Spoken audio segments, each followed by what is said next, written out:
Fala pessoal, eu sou Jefferson Ribeiro. Eu sou Carol Kiabai. E eu, pastor Marcos Dávila. Nós estamos aqui desenvolvendo o trabalho de direito constitucional para falar um pouquinho com você sobre o direito e a importância da assistência religiosa em meio à pandemia. Nós estamos passando por um período que nós percebemos o quanto que as pessoas têm ficado aflitas. E nós entendemos, que está no artigo 5º da Constituição, que as pessoas têm o direito à assistência religiosa. Então, nós vamos abordar um pouquinho sobre esse tema, essa assistência e o direito das pessoas em tê-la nesse tempo de pandemia.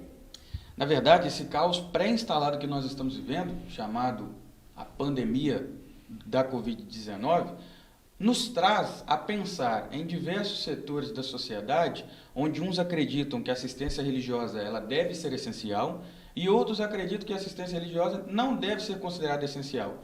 E nós trouxemos aqui para falar com vocês um pouquinho sobre o papel da igreja e quais os métodos paliativos para que não se propague o coronavírus no meio dos fiéis. Nós trouxemos o pastor Marcos Dávila para falar um pouquinho com vocês. Pastor, primeiramente é um prazer estar aqui com você, uma figura que nós temos grande apreço. Pastor, qual é o papel da igreja na sociedade? Primeiramente, é um prazer recebê-los também, né? É uma alegria muito grande saber que existe um interesse, principalmente dos jovens e dos universitários que estão promovendo isso, que é muito importante. A importância da igreja, a importância também dessa assistência é levar uma palavra de esperança em primeiro lugar e um fortalecimento, principalmente por parte daqueles que são líderes, daquelas pessoas que têm as suas responsabilidades. Essa palavra de esperança, esse fortalecimento no momento difícil, onde muitos estão perdendo a sua vida, entes queridos estão indo, partindo, e as pessoas ficam necessitadas de um amor maior.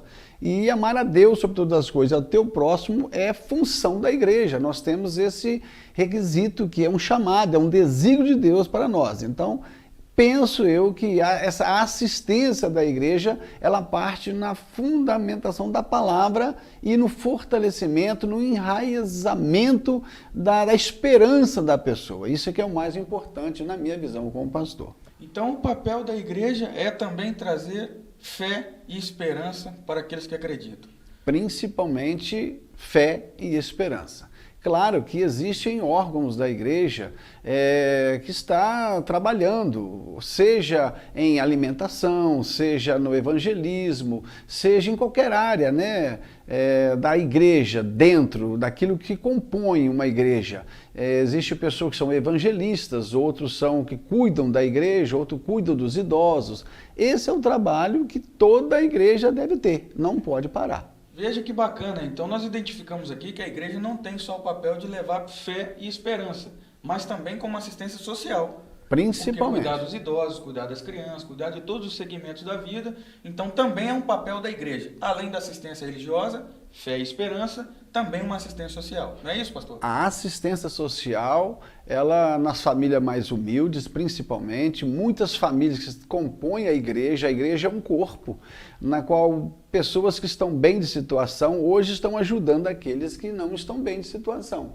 Muitos irmãos estão doando alimento, doando não só a esperança e a fé, porque a Bíblia diz para nós, Jefferson, que quando o irmão vem a nós e nós nos despedimos e fala, vai com Deus, já não fizemos, então nós temos que ver a necessidade do irmão. Pessoas que estão em melhor situação estão comprando alimento, doando cestas básicas, fazendo o que é primordial, que é o sustento, o lado humano, porque a palavra de Deus ela nos sustenta no espírito, nos transforma, nos modifica, nos converte, mas é o alimento. E é esse momento da assistência social também na igreja. Traz para nós, para as famílias carentes, esse fortalecimento também da matéria da carne, que isso é importante. Pastor, nós percebemos que, no meio dessa situação, alguns governantes não foram a favor de ter assistência, porque diz ser que não é necessário, né?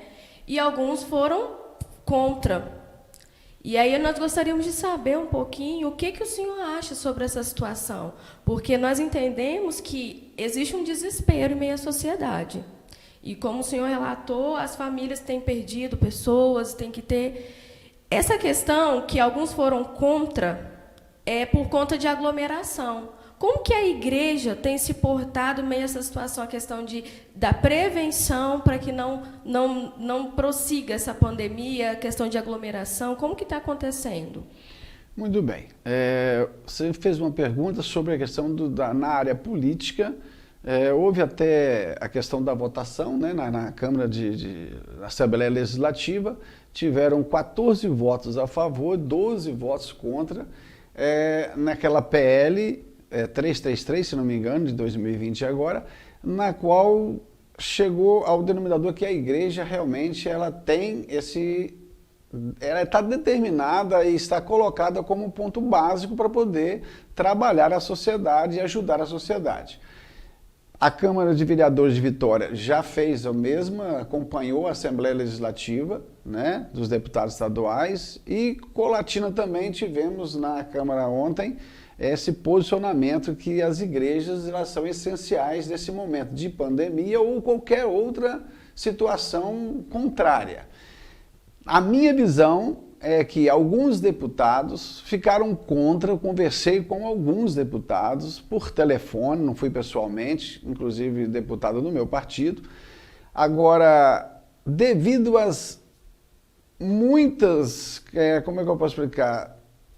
Tivemos muitas denúncias contra igrejas, independente de ser evangélico ou católico ou de qualquer outro segmento, as denúncias foram muito grandes. E isso trouxe um parecer para determinado político de que isso poderia estar contribuindo para que a pandemia ela se prolongasse. Por isso, alguns disseram para mim que isso seria o motivo de fechar as igrejas. Não para um tempo maior, mas pelo menos provisoriamente. A minha visão como pastor, creio que eles estão errados, desde que as igrejas mantenham o espaçamento, o álcool, o pano com cloro na porta, fazendo o que tem que ser feito, isso é primordial, né? Tem que ser feito, isso é decreto e tem que ser seguido, sabe, Jefferson? Agora, se nós, como igreja, que somos provedores de esperança, de amor, de dedicação, provedores também, não só da palavra, mas também provedores para as famílias carentes, porque se nós parar para analisar, eu não vi a prefeitura doar uma cesta básica, eu não vi o governo do estado doar nada para ninguém, mas as igrejas estão fazendo o papel dela. As igrejas estão fazendo esse papel. De quem? De acolher famílias carentes. E se tem algum projeto, tanto do governo municipal quanto do governo estadual ou dos governos municipais, você me fala porque eu não vi nenhum ainda.